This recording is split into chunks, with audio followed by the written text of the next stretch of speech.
Aïe aïe aïe, la famille, le projet d'opérateur de téléphonie mobile triétatique est une initiative révolutionnaire pour l'AES qui ne doit pas vous échapper.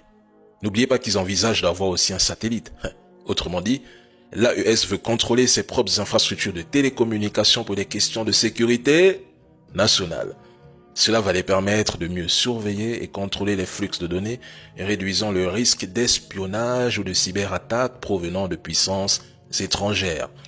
Si l'on analyse ce projet dans un prisme géostratégique, il ne s'agit pas seulement de créer une entreprise de télécommunication, mais bien d'un outil de souveraineté et d'un levier tactique dans la guerre économique et informationnelle que mène l'AES face aux puissances extérieures.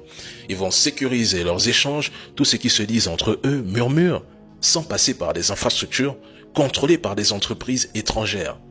Les gars, ça va faire mal aux Occidentaux, mais l'AES va limiter la surveillance occidentale vers les multinationales qui détiennent aujourd'hui une part importante du marché télécom en Afrique francophone.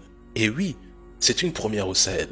L'AES va réussir à mettre en place des protocoles de cybersécurité régionaux, ce qui renforcera leur capacité à anticiper et à répondre aux cyberattaques. Et là, je veux même pas aussi parler des coups d'appel, etc. Bravo, c'est un excellent projet. Suivez attentivement cette vidéo, s'il vous plaît. Vous comprendrez les principales raisons pour lesquelles les puissances occidentales empêchent les pays africains de se développer correctement. Avant de continuer, aimez dès maintenant cette vidéo en cliquant sur le bouton « J'aime ». Cela montre à YouTube que la vidéo vous apporte une information utile et elle sera proposée à d'autres personnes. N'hésitez pas à partager cette vidéo sur Facebook et WhatsApp pour ouvrir les yeux au maximum d'Africains. Merci pour votre soutien. Poursuivons maintenant. Le M23 et les troupes rwandaises ont lancé ce mercredi 5 février une nouvelle offensive dans l'est de la RDC, brisant ainsi le cessez-le-feu humanitaire unilatéralement déclaré. Selon un nouveau bilan de l'ONU, près de 2900 personnes ont perdu la vie lors de la chute de Goma. Cela fait déjà une demi-douzaine de cessez-le-feu et de trêves conclus, mais jamais respectés. Dites-moi, on parle de solutions diplomatiques, mais pensez-vous vraiment que le dialogue changera quoi que ce soit en RDC? La RDC veut récupérer l'intégralité de son territoire, en particulier ces zones stratégiques où le Rwanda pille les ressources naturelles avant de les revendre sous l'étiquette Made in Rwanda aux Occidentaux. Premier exportateur de coltan sans en avoir les réserves suffisantes sur son propre sol. Sérieusement, qui croirait à cette mascarade? Accepter la paix, c'est accepter de se laisser dépouiller pendant que Kigali et ses alliés internationaux s'enrichissent. Tout est fait pour empêcher la RDC de connaître la paix et la stabilité. L'insécurité et le chaos sont les seuls garants du maintien des intérêts étrangers dans la région.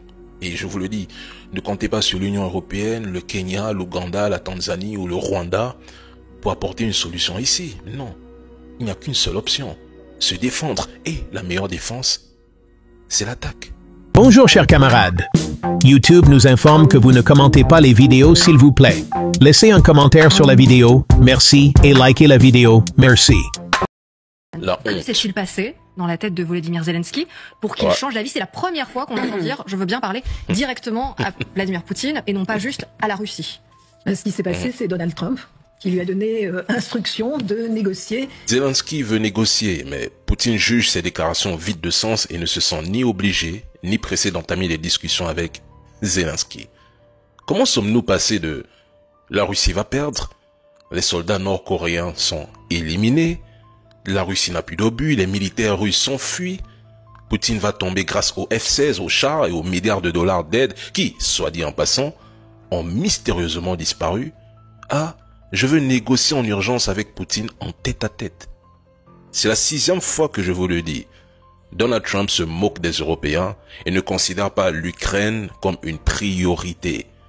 Zelensky a perdu le soutien américain bien avant l'élection de Donald Trump et il sait pertinemment que les terres rares que réclame Washington en échange d'une aide militaire se trouvent principalement dans le Donbass qui est désormais russe. Autrement dit, Zelensky voulait négocier des ressources minières qui ne lui appartiennent même plus. Alors, à ceux qui, en 2025, continuent de répéter que la Russie a perdu la guerre, posez-vous une simple question. Quand on est en position de force, supplie-t-on son adversaire qu'est le perdant le négociant tête-à-tête? La Russie a gagné cette guerre depuis longtemps. Ce que vous ne digérez pas, c'est cette réalité brutale après 3 ans de propagande servie matin, midi et soir. Mais maintenant que la machine à billets qui finançait ce conflit est en arrêt, le réveil est douloureux chez les trolls.